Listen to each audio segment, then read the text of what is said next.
أعوذ بالله من الشيطان الرجيم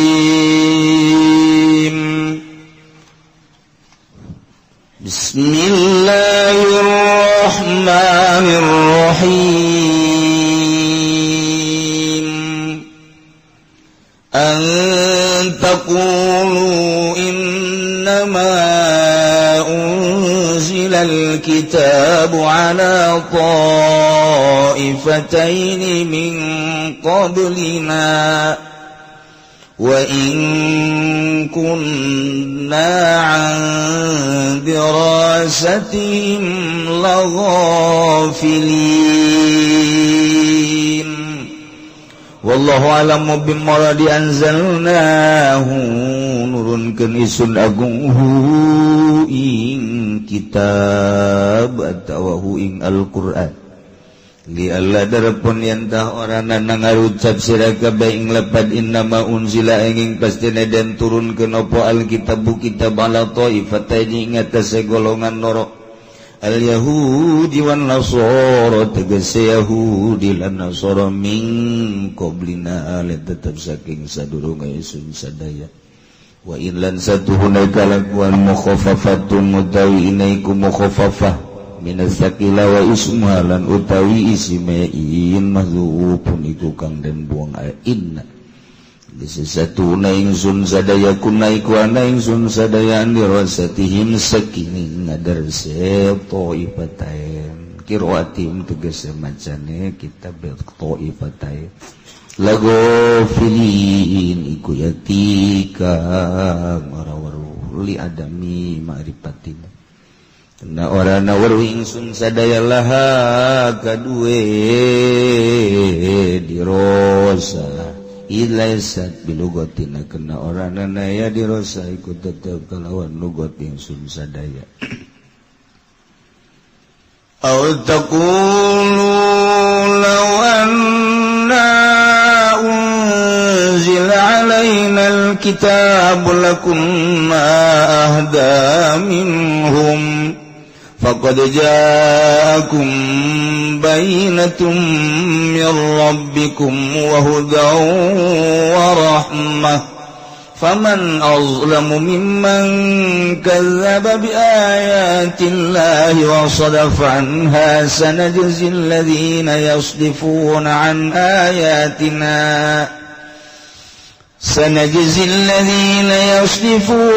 آياتنا سوء العذاب بما كانوا يصدفون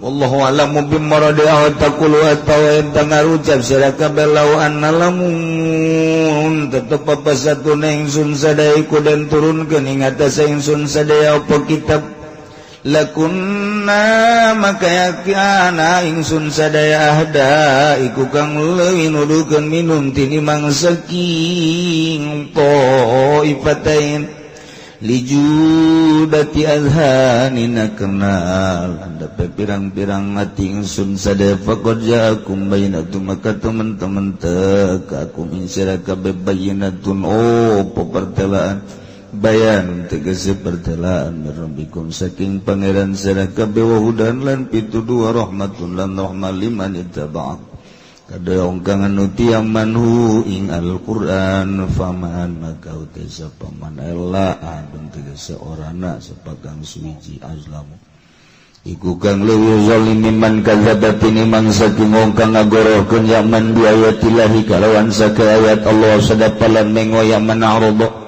tegese mengoyam manana saking ayatillahi sanajzi besok bakal ngawalas ingsun agung alladzina ingong akeas dipuna kang pada mengoya alladzina kabi'an ayatina saking sake ayat ingsun sadaya su al-azabi ing alana siksa ayat sadahu tegese sangat azab bima kanu kalawan barang kang anaya alladzina kabi'as dipuna iku mararengo ya alladzina kabe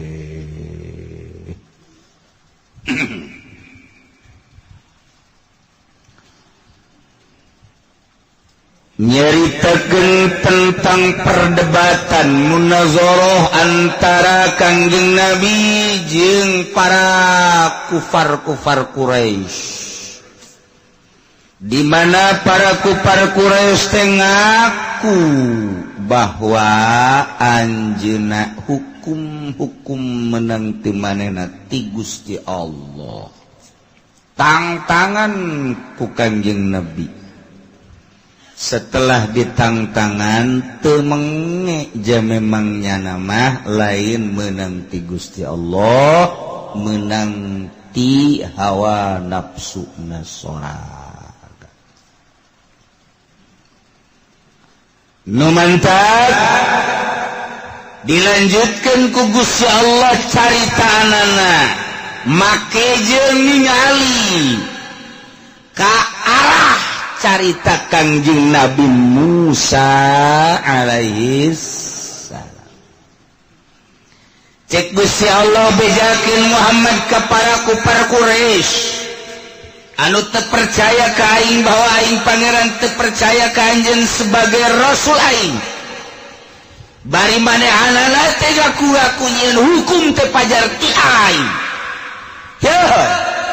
Kaula nu agung tepan geus mere kitab ka Kangjeng Nabi Musa Taurat bentukna.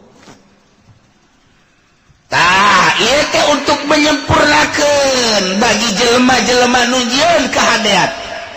Jeung ngajelaskeun likulli syai'in, karena setiap perkara nu dibutuhkeun, bahkan menjadikan huda wa rahmah, pituduh jeung rahmat buat orang-orang Bani Israel, supaya la'allahum orang Bani Israel teh yu'minuna biliqa'i rabbihim, percaya bakal kapanggih jeung pangeran. Baheula Bani Israel teh dibere kitab kuari ge wa hadza ya Al-Qur'an teh kitabun anzalnahu mubarak, kitab nu ku kaula diturunkeun anu pinuh keberkahan. Fattabi'uhu wahai ahli Mekah, bejakeun tuturkeun Al-Qur'an, wattaqu sing sieun jaga kekufuran, la'allakum turhamun, abeh maneh menang rahmat ti Gusti Allah subhanahu wa ta'ala.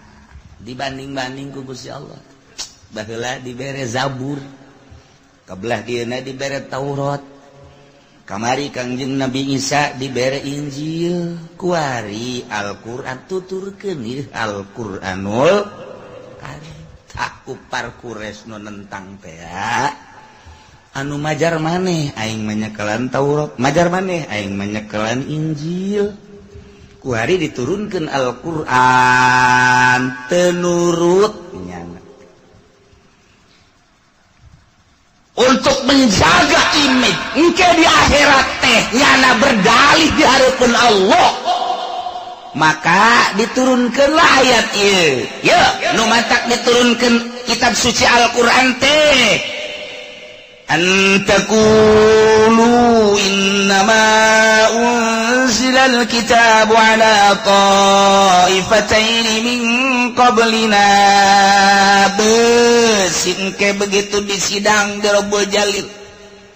Wahai para kufar Quraisy, kunaon maneh teu iman ka Allah, teu iman ka Muhammad sebagai rasul, pan maneh make teu iman. Padahal mah setiap kitab nu turunkeun ka dunia Zabur wajib nyaritakeun rasulna tentang sifat Kangjeng Nabi urang di kitab Zabur aya. Taurat rasulna kudu nyaritakeun sifatan-sifatan nabi akhir zaman Kangjeng Nabi Muhammad aya dina kitab Taurat. Injil diturunkeun dina kitab Injil, rasulna kudu nyaritakeun nabi akhir zaman adalah Muhammad. Kurang kumaha? Besing ke berdalih di hareupeun Allah nyana besi ngomong kieu lah, Gusti nu mantak abdi teu iman ka Muhammad sebagai utusan Gusti teh jageuning kami mah atuh teu dibere kitab. Innama unzilal kitabu, pastina teu aya lian diturunkeun kitab teh geuning ala taifataini ngan kadua golongan doang, al yahudi wan nasara. jaka mige nyaho kitab Yahudi teh Taurat, kitab Nasara teh Injil, min qablina memeh kami jaka kami mah geuning teu dibere kitab tah beusi ngadalil ngawak-wak model eta Allah nurunkeun Al-Qur'anul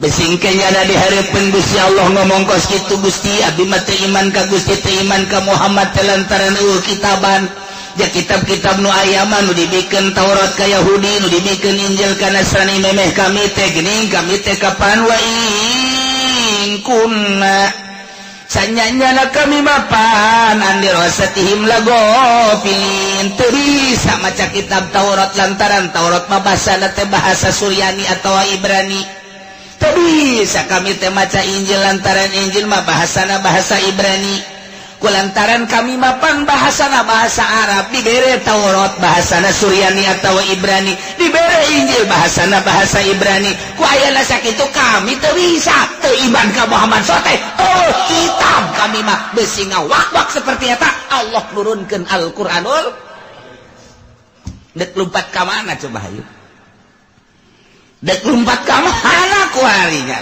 teh iman ka Allah jeung teu iman ka Kangjeng Rasulullah dek dah hujah naon di hareupeun Allah moal beres aya kitab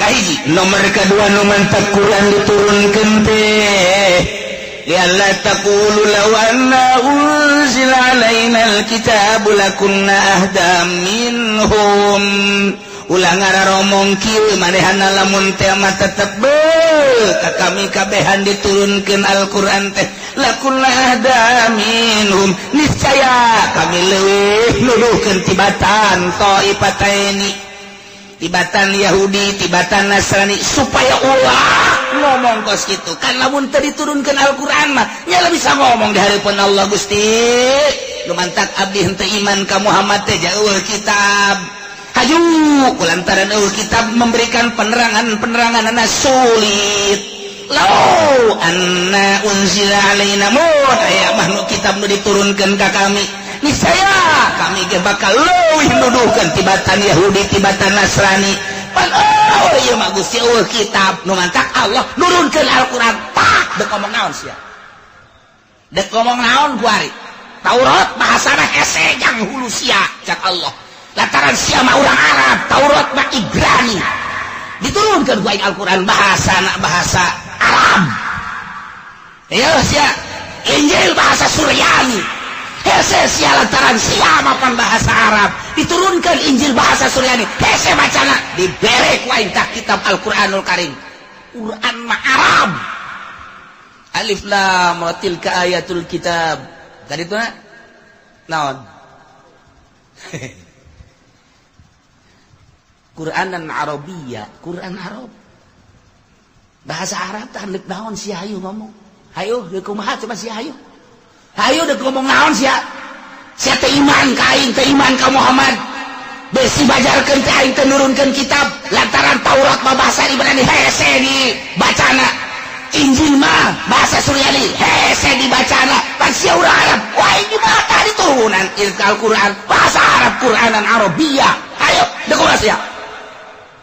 Geus moal bisa ujah da kumaha da kumaha nu mantak cek Gusti Allah faqad ja'akum bayyinatum min rabbikum wa hudaw wa rahmah maka tu jelas nyata yakin datang karanjeun kabebayinatun penjelasan min rabbikum ti pangeran anjeun wa hudan jeung pituduh rahmah jeung rahmah bagi jelema nu nuturkeun ka Al-Qur'an deuk kurang kumaha deui Al-Qur'an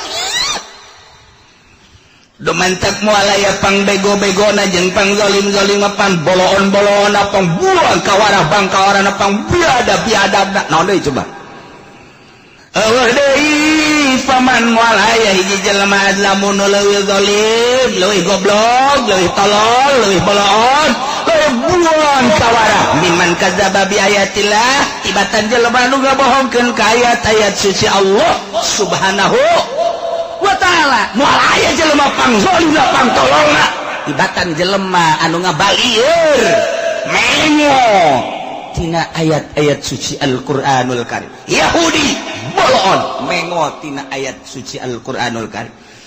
Itu Nasrani bolon lantaran nyana ngabalieur tina ayat-ayat suci Al-Qur'an. Oh, eta nu pangbolon-bolonana. Ai urang mah alhamdulillahirabbil alamin. Budak tolong. Konghucu goblok. Protestan. Udah bener kami pawan atau walai di jelema nu pangzolim-zolimna. Pangbelon-belon tiba teh jelema nu ngabohongkeun ka ayat-ayat suci Al-Qur'anul Karim ngabalieur tina ayat suci Al-Qur'anul Karim. Belon atuh nyana ti eueuh diayakeun ku Allah, ku ari aya dihirupan ku Allah, di rizkian diurus ku Gusti Allah, aing nyembah lain ka Allah. Bolon teh. Jehi supageto nyana. Pae amprok jeung Gusti Allah dijejeleh sia ku Gusti Allah sakumaha tadi. Ku parkures anu sakitu baragahna. Bicarana luar biasa pasehatna dijejeleh engke mah. Deuk ngomong naon deui sia aja aing nurunkeun Al-Qur'anul Karim. Hah? Kafir nu teu percaya ka Al-Qur'an pangzolim-zolimna jelema.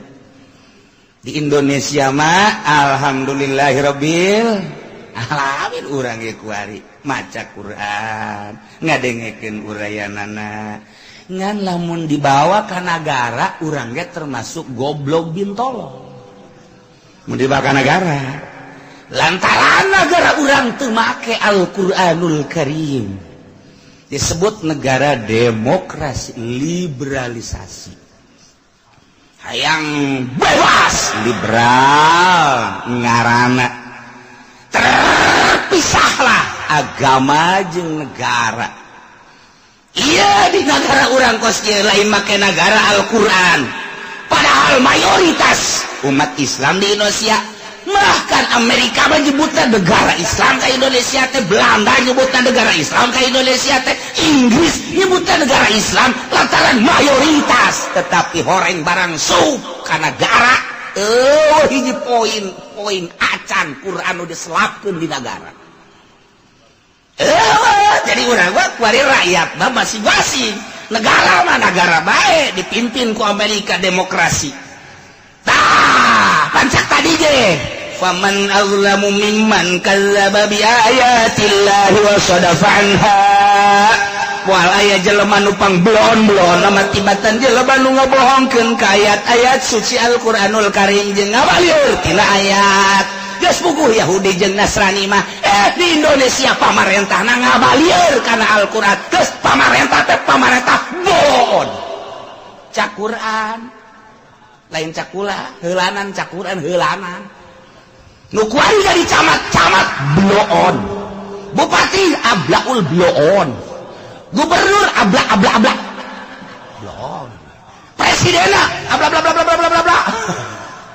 udah dia jadi balir di Al-Qur'an itu make negara mah terpisah negara teh jeung agama teu meunang negara make Al-Qur'anul Karim urang masing-masing di negara demokrasi mah kos ieu dumantak deuk aya kemajuan kumaha aya lantaran teu jelas hukumna. Hukum buatan manusia dimodif ku manusia. Bisa iya, bisa tidak. Lantaran aturan nu jelas.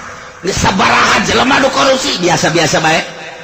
Duit rakyat dicokot ku nyana. Dracula diisap duit rakyat teh. Masalah. Sekian triliun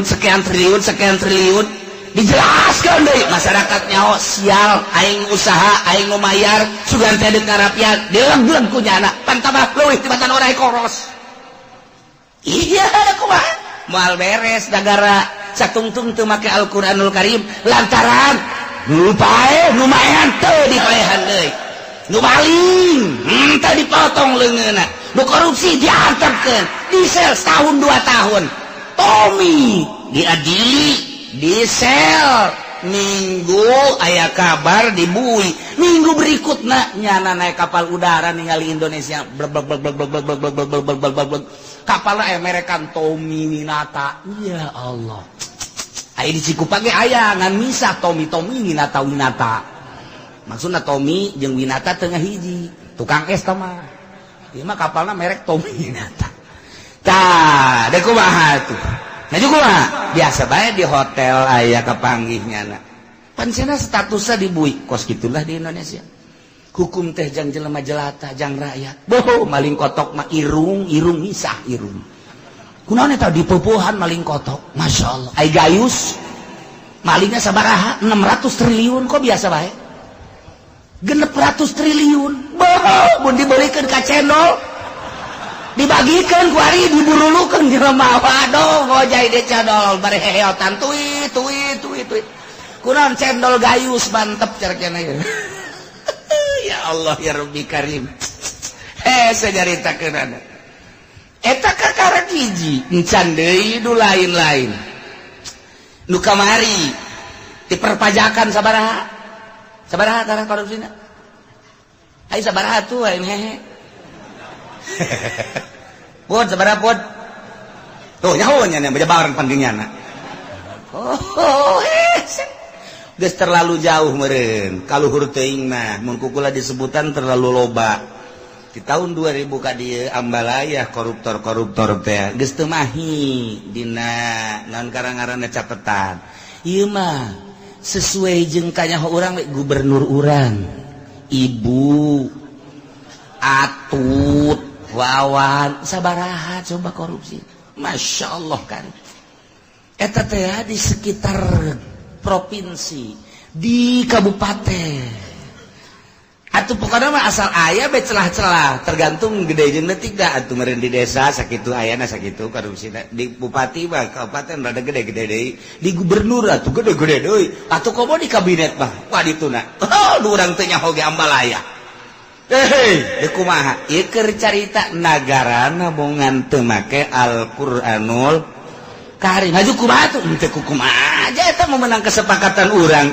ieu mah keur carita urang agama Islam mayoritas Islam kunaon atuh henteu berusaha ngadirikeun urang make aturan Islam oh cenah abeh ngeunah atuh pek bae aya abeh ngeunah korupsi terus-terusan pamalingan diantep makin menjadi memang di negara demokrasi mah imamna Amerika urang mun neuleuh imam Amerika perjudian makin ditingkatkan di negara demokrasi perzinahan tahun 2000 bae tercatat anak-anak zina 60% di Amerika teh pezina kelas SD dan SMP eta geus 60% eta tahun 2000 tahun ka dieu nu tingkatan 18-19 tahun geus hese nyaritakeunana maka inilah undang-undang pemerintah Amerika teh supaya diamankan engke aya penampungan anak jadah itu di negara demokrasi di urang ge temen untuk kemungkinan engke di ujung-ujung nama aya lantaran neuleuh tatangga urang siereuneuh geus terlalu loba nu tanggung jawab kan diangsongkeun ka lurah cak lurah sial amat eta emang nyanana nu sial deui malah begitu diangsongkeun kunaon ka aing apun buatan ente sawareh ieu aing mah ceulina doang cak lurah ayo coba ka camat dan lain sebagainya emang kuari camat teu loba nu zina di Tangerang di Kabupaten Tangerang nu kula nyaho bae mun dibejakeun muringkak bulu nu kula nyaho bae camat nu zina nyaho kula mah lain lalaga sombong amat cenah kiai aing keur sombong beneran aing mah keheula cenah kiai nyaona ti mana awewena pendatang ka aing ye menta cai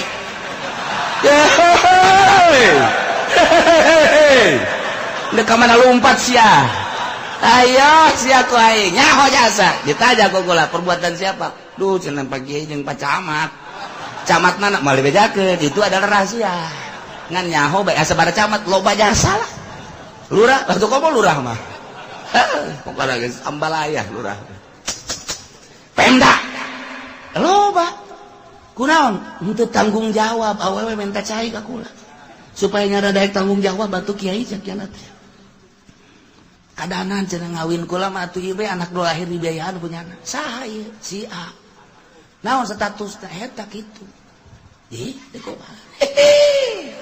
komo kaluhur ka ditu lah cenah sup bibisanan bae kiai aing keur bibisaan keur asli-asli dia lain rahasia atau di zaman Soeharto mau komo atuh pan di zaman Soeharto kula sok nyarita baepan di Cipanas teh aya kalibah perumahan anu para menteri aya di dinya nu urang make kendaraan aya soraan ge ditangkep teu meunang urang mun make motor make mobil sorana rada tarik ka dieu teh bisa sebab aya beberapa menteri dinya keur istirahat jeung syaiton tewere jauh pan kula waktu pan ulin teh lain di Tangerang wae di Cipanas di Cianjur ulin teh ngaji pan nyaro kadinya atuh 9 di Bandung lila di Garut lila Tasikmalaya lila nah aya perumahan elit lah di Cipanas kula asup kadinya jeung urang Cipadas ieu masaha menteri anu naik deui ka ieu masaha menteri anu naik deui ka ieu masaha anu tah di dieuna ieu penjagana wauh teu meunang lah aya motor nu tarik-tarik eta zaman Soeharto aya soraan tidak boleh mobil motor anu sorana kencang teu meunang kudu nu sorana kabeneran kula mawa motorna kencang sorana ditangkap cenah tidak boleh udah kalau mau jalan aja ke sono ini motor nggak boleh sebab terganggu para penggede dah didinya belah ditu urang aya Ciloto belah ditu neuleuh ke arah ditu ieu aya imah agreng jasa saha besan Soeharto jehe haju kadijana lain naik mobil make pesawat brek lim siliong imana di ditu lim siliong geus hayang nyaho hayu jeung kula ngan datang ka ditu atuh aing atuh waus ya Allah ka ditu di dari itu boga aya kula keur gaji palak baheula di ditu tah jauh ieu masih anu dideuleuh ku kula awewena ganti-ganti eta zaman Soeharto kasus Tommy jeung Maya Romantir kasus Tommy jeung babaturan Maya Romantir kasus Tommy eta kepala negara boga anak kos kitu menteri-menterina ge Alhadin Sawa sarua eta tahun baheula atau komo tahun ka dieu selantaran ma min zamanin illa ba'dahu sarrun hiji zaman kecuali lebih brok sanggeus keur ieu mah loba kiai anu masih kene anti dibere ku Golkar kuaripan geus kuluhum baheula masih kene aya imbung dibere ku bupati embung dibere ku partai embung kunaon besi kaganggu ibadah ketengenaheun diukna lantaran cak surah guru lamun urang hayang diuk teteg sing hade dahareun jeung pakaianana lamun urang make BHS menang di bupati teu menang 100 bae maca sholawat tengah peuting Allahumma sholli sholatan kamilatan wa sallim salaman taman ala sayyidina Muhammad alladzi tunjina bihi min jami'il mah bupati ya nang di bupati samping BHS menang 3 Allahumma sholli sholatan kamilatan wa sallim salaman taman ala sayyidina Muhammad alladzi tunjina sholli sholatan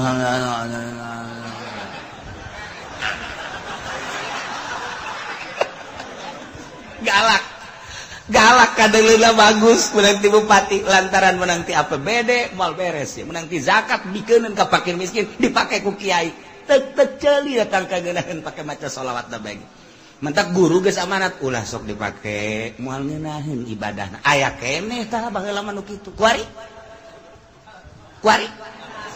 ayo coba malah bangganya na menang ti bupati teu menang ka toel ku batur hook Kiai Ondo atau makos gitu bangga budak pugu temawaan karena ibadah itu geus pan kiai nu kos kitu nu kamari ieu mah loba nu amanat sing hade ceng nya tarima bae dapil bala tapi dipake mah ulah loba keneh guru-guru urang nu amanat kitu sing hade deka Allah ulah diracunan ku nu kos kitu kuari mah belajar ka pendopo belajar lumayan baliknya sok diberi sebarak kabur kerjasama juga aja PND lu mantak beki kolot beki blon kayaknya nama tak ada duit terus karari itu tuh. Ya Allah huis geus kajembut-jembut can bisa husu ibadah ieu keur carita kamari ieu masih kene di Garut masih kene amanat sing hade ceng ka kula guru kula sing hade pakaian terutama sok mere lah atau tarima bae ngan ulah dipake. Almarhum abah datang kapet eta samping bagus jasa ge anak begitu kula kitu bebeja eta samping bugis bagus amat dicokot ku sia boleh dipake kunaon gitu nanti bupati kan ulah dipake bikin bae ka batur batur meunang batur hokeun ya seperti ka kula ulah sia moal beres engke ibadahna terus guru-guru urang nu lain deui di Jawa Tengah Jawa masih kene aya nu apik kitu kuari hayu kuari coba urang ngagenggeureukeun sok bupati sok sia ngoloso suci sia waro urang pugura wawaroan kitu jadi bae pudoli heuh barang atuh lah ka ditu lah ya artina salah sahijieun ieu keur carita kabok-brokan makin ka dieu hayu coba karasa aja kurang baheula nu mabok jasa eti kuari Ambalaya berarti kan tidak dua kepala satu ulama dua umaro hayu nu baheula nu maling teh rada sieuneun kene kuari bageus teh asa-asa nu korupsi baheula masih perhitungan kuari wabehan korupsi teh kumaha makin jahat nu mantak lamun Pak Adam Malik bae boga simpenan nu sakitu dibanggakeunana begitu baot kayawan pan simpenan Pak Adam Malik nu sakitu Pak Adam Malik dihebat-hebat boga simpenan atuh komo zaman iki wede wis lah orangna rem make wede wis blong kabeh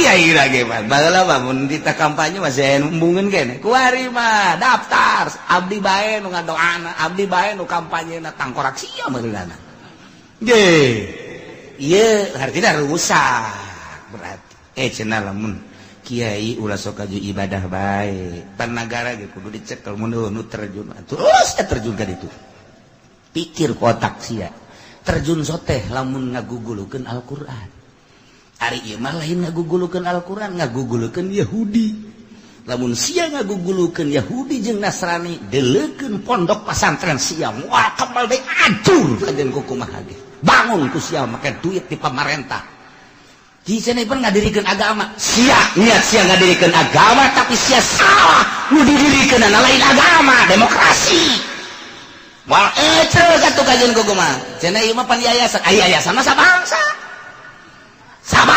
sama sanagara ai pondok pesantren mah murni ndek ibadah ka Gusti Allah Al-Qur'anul Karim kitabna cak kitab haram cak Al-Qur'an makruh cak mah wajib eta bae urang lelempangan ke pemerintah kali itu maksudna secara praktis ilu lamun henteu niat dek ngarobah cilaka dek pikilueun kada Gus Dur mah dek niat ngarobah nya nama dek dirobah ku aing ku cara aing mah lalaunan mantap begitu teu mampu ngeusan geus buriang badina cak Gus Dur mah lain hajaeun cak Gus Dur horegana barang ancup ka jero ora koros melulu cenah di negara orai loba kalajengking loba bayombong loba cenah aing geus jengke-jengke cak Gus Dur teh geus pararese jasa mantap begitu dek di kitu bantu ku kabehan teh cak Gus Dur los orai koros kabeh tah ka dieu mantap kuari mah geus karek itu tah gitu wae eta keur dibacakeun make bahasa urang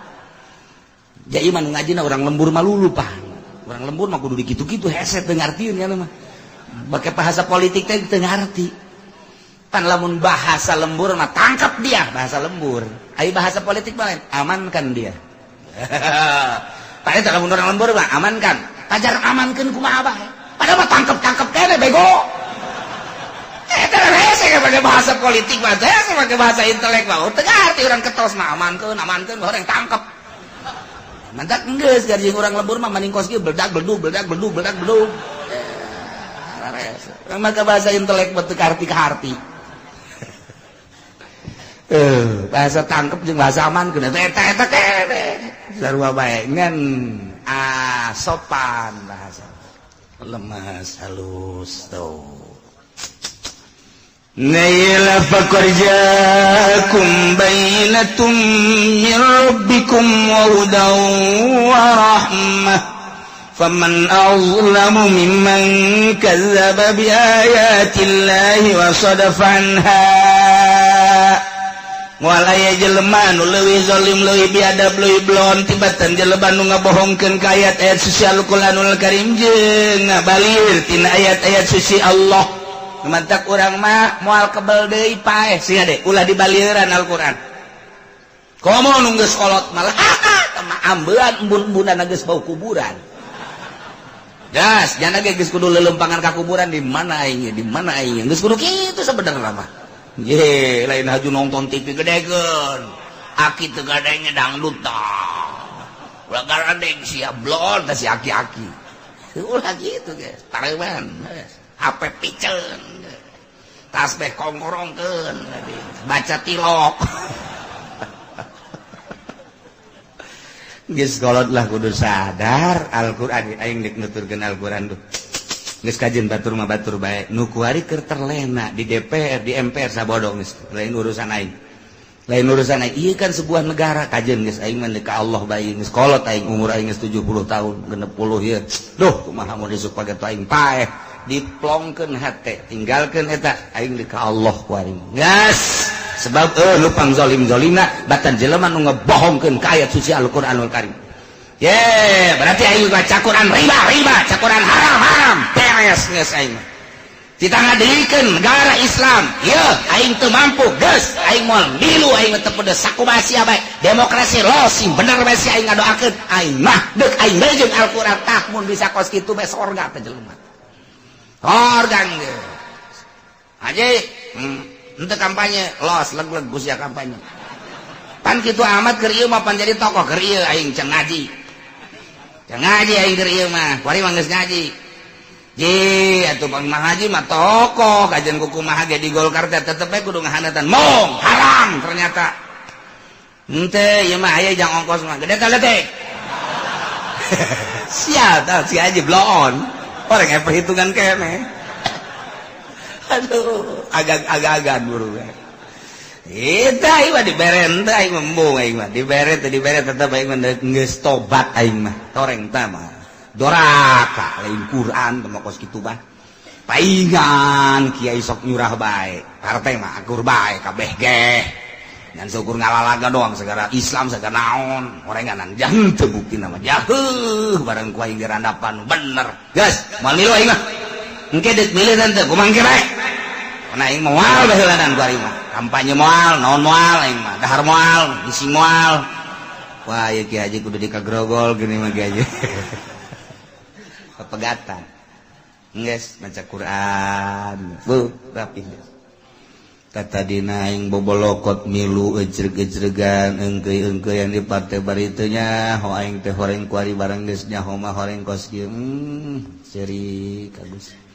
Baca Quran, salat, murapi. Geus ulah kukumaha teh lantaran memang bentuk nagarana kieu geus itu sakadar jang sorangan kad bae. Ja atuh urang moyag-moyag negara nu sakieu keur meujeuna kikieuan moal kuat sakadar jang sorangan bae aing mangamankeun diri aing we di akhirat engke ketika aing dipanggil ku Gusti Allah. Ngaran aing disebut ku malaikat disanghareukeun di hareupeun naon ngaran timbangan. Mun aing ditimbang amal dibere bukuna 2, buku bagus diteudeun di katuhu, buku jore diteudeun di kenca.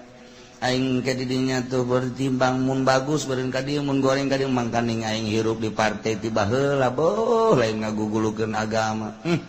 Geus aing mah kuari mah tobat ka Gusti Hampura Gusti baheula mah teu nyaho abdi teh ayeuna mah geus nyaho moal Gusti tah eta kakara.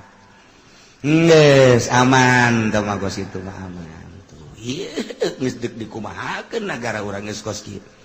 Eta demokrasi sing bener atuh demokrasi lah kuari. Geus aya calon presiden nu pijadieunna geus aya kuari. Dipilih teu dipilih ku rakyat geus bakal si eta. Saha cenah kiai pokona si eta bae. Henteu bae nyaho bae engke bae. Henteu bae saeutik bae engke bae. Tuh bari nyaho ente.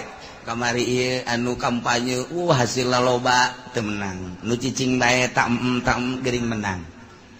Komo nu di DPD mah nyandak teu ieu teu itu teu ieu teu kok menang. Anak atut kabeh naik padahal mah lamun dihitung eta suarana eueuhan. Kok bisa naik sih? Wallahu a'lam bishawab. gitulah keayaanana. Si A nu kudu menang suara noloba dihandap kok henteu si B ketika suara anu kok jadi seperti eta lah permainan ngaranna ge. Tuh nu eta urang kiai endek milu ngagugulukeun nu kitu. Hah? Kiai mah keur carita kiai nu cekelan Al-Qur'an nu kudu jujur jeung adil, ulah wa ka Al-Qur'an nu dipakena jujur jeung adilna bae heula di bab eta. Haju milu kadinya. Nggak kecebur tuh kiai kos itu. Teu make kada Al-Qur'an leuwih zalim. Jelema anu ngabohongkeun ka Al-Qur'an eta lah anu pang zalim-zalim. Haju lain sakadar sakitu. Kumaha tuh? Sanajzil ladzina yasdifuna an ayatina su'al 'adzabi bima kanu yasdifun. Wallahu a'lamu bimaradi bakal ngabalas kaula nu agung alladzina yasdifuna ka jelema nu ngabalir tina ayat-ayat kaula. Siga ade mantak urang ulah ngabaliran Al-Qur'an kade. Keur carita urang ancul-ancul bae tapi ngabalir mah ulah kade. Datang ka halal-halal barang haram, ngaharam-haram nu halal kade. Omat biasa. Beda.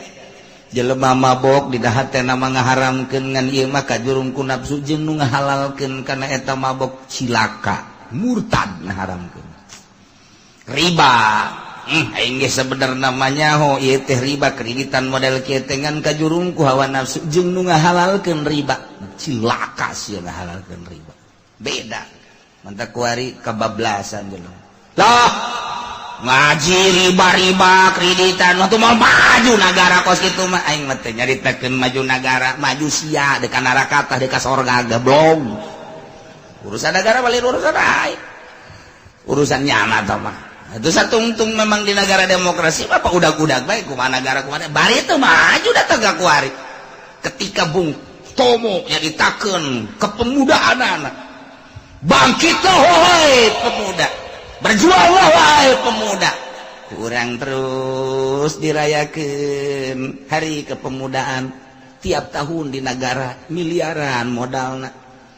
Taruhlah ku hari hasilna aya kemajuan hasil daripada kitu ngahayukeun Bung Tono untuk memajukan negara. Jeuh. Kieu bae terus. Malah beuki acak-acakan. Atuh di dieu ge hasil lain garayakeun anak. Beda jeung muludan mah diban jajabang muludanana jabah hasilna. Tapi di negara mah urang ngarayakeun ku ari ieu. Proklamasi demokrasi 17 Agustus. Woi kabehan, hasilna mana? Je beuki bok-brok ku ari. Hasilna bae hasilna mana? Di sekolahan bae ge baheula mapan urang teh dibere nyaho presiden urang teh ieu wakilna ieu menterina aya sekian menteri luar negeri menteri dalam negeri menteri kehutanan menteri kelautan kabeh nyaho gubernur urang di SD keneh ge dibejaan gubernur Jawa Barat gubernur Jawa Tengah gubernur Jawa Timur gubernur Kalimantan dibere nyaho bupati urang nyaho anak urang kuari bupati urang saha nyahonya emang teu dibere henteu tanyakeun SD anu teh nyaho SD anu teh nyaho teu nyaho mun bayaran mah bayaran teu menang telat ieu mah keur carita berarti kan mundur di zaman kula leutik bae dibere nyaho ku guru teh ieu palinter baheula mah kuari teu nyaho mun ditanya gubernur urang teh nyaho bupati urang teh nyaho komo eta mah bangsa hari naon libur bae teh nyaho ieu libur hari naon teu nyaho budak libur isukan ditanya saya libur abang naon emang tadi bejar bu? Tanyakan guru Pak, emang libur? Ya emang hari apa? Nggak tahu saya juga. Salah lial kawean. Guru lagi tahu ada tuh pegang murid teh. Masya Allah. Sanajzil ladzina yasdifuna an ayatina. Kaulan agung bakal ngabales ka jelema anu mengo ngabalir tina ayat kaula.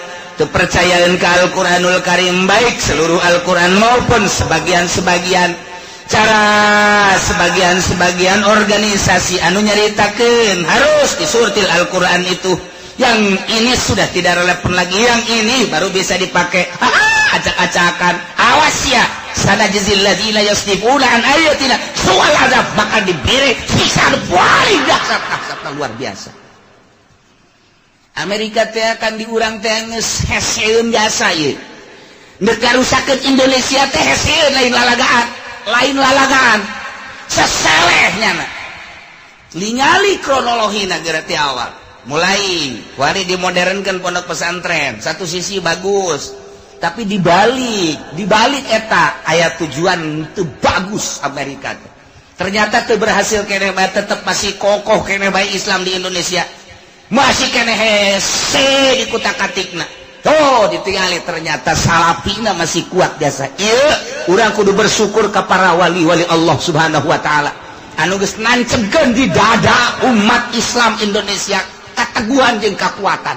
Jawa Timur Sunan Ampel, Jawa Tengah Raden Patah, di dieu Cirebon Syekh Syarif Hidayatullah, Banten Maulana Hasanuddin masih mengakar ka dieu. Ketika dioyang-oyang ka salapanana tetep bae. Masih keneh, wah keneh bae. Nurunkeunlah Amerika jil. Jaringan Islam liberal, Islam supaya diliberalkeun. Mulai Nurholis Majid ngayakeun kegiatan Jawa Timur, Jawa Tengah, Jawa Barat, hampir asup ka Tangerang. Ketika dek asup ka Tangerang, ayalah tokoh Tangerang nu kakula, inget tak kula harita bulan Ramadan. Pak Kiai izin enggak akan ada debat ke Nurholis Majid. Di mana? Di Anu cenah. Dan Pak Kiai harus hadir. Aing daripada hadir, mendingan ngamuk aing di dia. Kok begitu sih Pak Kiai? Kagetun ya na. Kenapa diadakan di sini di Tangerang? Jangan coba-coba di Tangerang mah. Maksudnya aing mah gosnyana doang, padahal tuani atuh. Eta geus ACC Nurholis Majid teh diadakan malam Minggu. Hari teh debat dengan tokoh Tangerang. Kula. Teu bisa. Jangan, haram, jil dia. Nanti cilaka orang Tangerang. Bahaya ini. Terjadi alhamdulillah. Nu ngayakeunna orang perumahan. Begitu diusulkan ke tokoh-tokoh, Pak Kiai ngamuk katanya, ntar bagaimana kalau jamaahnya ke Solo? Jadi sieun, padahal aku lah ngagos doang, ntar mingguan asalkan saya undang semua ke Solo. Sieun Nurholis, jangan-jangan ntar mati kita katanya. Padahal baik, dek ngundang saha. Mal bisa dia bulan puasa pada tebah, tapi sieun ya tuh terjadi. Iya, kemudian Abdallah. Kemudian ada 50 nu jadi tokohna adalah Nurholis Majid. Masya Allah. Panggil ku Gus Dur, debatlah jeung Gus secara intern. Eleh Nurholis Majid. Jangan usah dikembangkan. Apa itu si Gus Dur? Ngapain begitu? Kita aja. Oh, dicarekan ya na. Udah, ketokohanan doang dimunculkan. Adapun jilna tidak boleh ku Gus Dur. Ketokohanan mah bener, bahkan hampir jadi presiden pan di Indonesia. Munyada jadi presiden, wah tuh acak-acakan di urang. Bisa-bisa masjid dibombardir kabeh, gereja diayat-ayatkeun. Kumaha emang? Nya nama seluruh agama baik sesuai dengan informasi Amerika. Di gereja Amerika nyaritakeun bahwa seluruh agama adalah baik dan yang terbaik agama gereja. Eta di Amerika. Nyana ndek nyampekeun kitu sebab nyana lah corong. Untung masih kena aya Gus Dur. Kuari coba. Lamun aya deui kumaha? Jah hese kuari mah. Tulang geus teu bisa diangkat deui Gus Dur. Teu bisa dihudangkeun deui. Nu aya kuari karar ieu kan nu aya. Nah ieu keur carita seseleh. Akhirna aya 5 tokoh dipanggil ku Amerika. Teu perlu kukula dicaritakeun ngaranna. Lantaran eta teh anak-anak kiai Jawa Timur jeung Jawa Tengah bawa ke Amerika nu tadina nentang begitu wallahu a'lam. Sebulan kemudian diskusilah jeung Nurholis Majid di Amerika.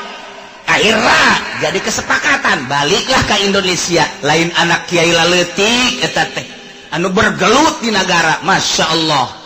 Untunglah saat eta masih aya almarhum Gus Dur. Panggil ku Gus Dur kabeh. Ada apa kamu di Amerika? Ini. Enggak usah dikembang. Ingat. Mesir negara Nabi. Mekah negara Nabi. Palestina negara Nabi. Indonesia negara wali. Wow, tuh bisa ngomong kumaha Gus Dur. Alhamdulillah. Datang ka kuari masih seseleh keneh. Kamari deuk eta, deuk sertifikasi emang kumaha kitu. Kiai teh kudu make sertifikat. Ya, emang naonan gitu eta ayo. ngaji pondok ini bagus boga ku hari sertifikat bisa digadekeun jangan mah kabang. Lawan eta. Musyawarah lah terutama NU tambah nu nentang. Eta kan dibalik eta Amerika.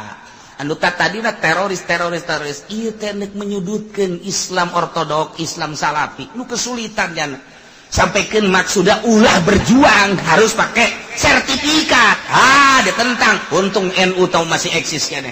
Tidak boleh cek NU walaupun Muhammadiyah saat eta aya saeutik. Tapi ketika musyawarah NU jeung Muhammadiyah dua organisasi eta menentang. Alhamdulillah aman. Apa-apaan ini? Coba eta. Urang mencarita di Indonesia baheula terus-terusan Amerika menggerogoti. Pada detik ieu geus teu dianggap lain salafi mah satu-satunya yang harus dihancurkan salafi kumaha. Nya ge bingung ngancurkeunna. Maksudna bingung teh kieu, ieu pondok salafi ya. Tina awi tina kayu. Bom. Naon karang-karana rubuhkeun, dirubuhkeun. Eueuna naon kiaina lolos ku sia rubuhkeun sapirawi. Aing mah keur carita kayuna nya lolos ku sia rubuhkeun. Baralik nu ngarubuhkeun nya deui. Atuh jarang sia deui atuh kos kitu sapira kumaha ngaji alif beja berbab beda sapira kos kitu. Yen deui survei deko ada lagi. Emang mau apa? Ini nggak boleh. Lantas udah ini harus dirubuhin lagi, dirubuhkeun deui. Baliknya nya deui. Salafi mah tuh bari mah. Itu hese-hese amat. Teu meunang, cek data kos kitu mah. Atuh di juru masjid mah gan ngajina. Ieu kuburan ieu juru masjid. Alif jabar bah, geus babari bae.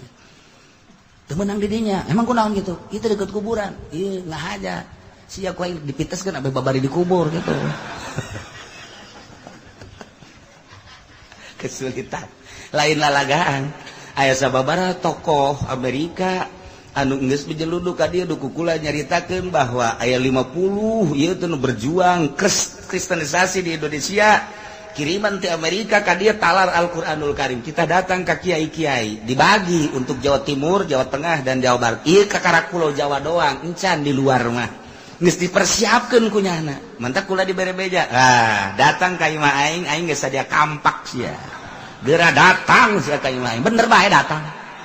Datang ka imah dikirim ku kula ka Haji Pendi. Sono ke rumah Haji Pendi. Bener datang ka imah Haji Pendi. Datang ka ditu meureun nyuluh Haji Pendi pajar jawara pajar. Padahal itu pencatu bisa naon tuh bisa. Endahan minta ongkos dong balik ka ditu geus. Aman. Emang aja ku kula disetel. Aing daripada ngobrol jeung nyana mending bawa ka ditu ka pondok teh.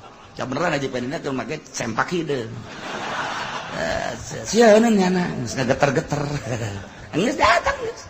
Masya Allah. Tanya gitu kan nyana. Minta ongkos mah dibere be. Haji Pendi geus. Beres geus. Nyawa dibere nyontet tapi itu mah. Jangan pelit ieu sebenarnya mah. Asli mah. Nyawa dibere nyontet ongkos itu. Ilah sana jazil ladzina jadi loba. Kuari urang lamun carita gereja terbesar di Tangerang, engke di dieu bakal aya deui. Henteu kumaha? Emang kos ieu di negara demokrasi mah terus bae. Wah, persaingan. Kiaina dirapuh-rapuhkeun, ustad-ustadna dirapuh-rapuhkeun. Geus teu bisa ngomong cau.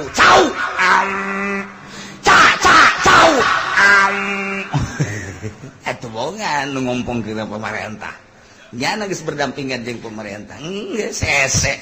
Gaung baheula Banten ku Kiai Bustomi pohara gagahna. Kuari geus eueuh gaungan deui kumaha deui. Tinggal aya Ki Muhtadi geus alhamdulillah sakitu ge geus aya deui. Tapi kan kadeuleu kerapuhan-kerapuhanana. Jawa Timur, Jawa Tengah sarua bae. Ieu mulai ketika geus kadeuleu sihungan mulai sret deui kumaha deui. Terus baik. Urang ningali sejarah Spanyol, sedih jasa. Ningali Palestina sedih jasa. Termasuk Mesir sedih jasa. Ngan di negara Mesir lantaran kuat ulamana tetep baik. Ribut eta mempertahankan keislaman. Ribut eta lain berita nuka urang, lain asli na ditu. Lantaran nu boga sumber berita adalah kuari orang Yahudi. Urang mah dialas berita itu. Geus nu bener disalahkeun, nu salah dibenerkeun. Jadi urang mah teu puguh kuari teh informasi teh. Neangan nu asli teh hese kuari. urang kamari rada boga nu asli ti Gus Dur geus eueuh mentak hese. Nah ieu kuari urang teh hirup di negara Indonesia dipimpinna ku Yahudi, mayoritas masyarakat Islam. Al-Quran dibaca teu bisa didengungkeun di negara, artina undang-undang jebolan ti Al-Quran kabeh Yahudi. Urang kuari masyarakatna diserahkeun ka urang, betah kos kitu silakan bae, teu betah kumaha jalan keluarna ngan sakadar sakitu urang mah kuari sabodoh nu jelas urang pakelah Al-Quran secara pribadi-pribadi lantaran ancaman Allah sanajzil ladzina yasdifuna aing bakal ngebales ka jelema nu ngabalieuran ayat tidak dina ayat-ayat aing awas ya sual adab kana siksa para nyerina jeung dahsyatna bima kanu yasdifun sebab maranehanana ngabalieur tina Al-Qur'anul. Mudah-mudahan orang kabehan dibere kuat, dibere teger, dibere yakin ka Al-Qur'anul Karim sehingga orang aya dina lindungan Allah Subhanahu wa taala. Anak-anak urang insu urang dibere kararuat jeung talaleger nanjeulkeun agama Allah melalui kitab suci Al-Qur'anul Karim sehingga jaga di akhirat sabondorot urang aya di bawah bendera Kangjeng Nabi urang Kangjeng Nabi Muhammad sallallahu alaihi wasallam. Hal yanzuruna wallahu a'lam bissawab.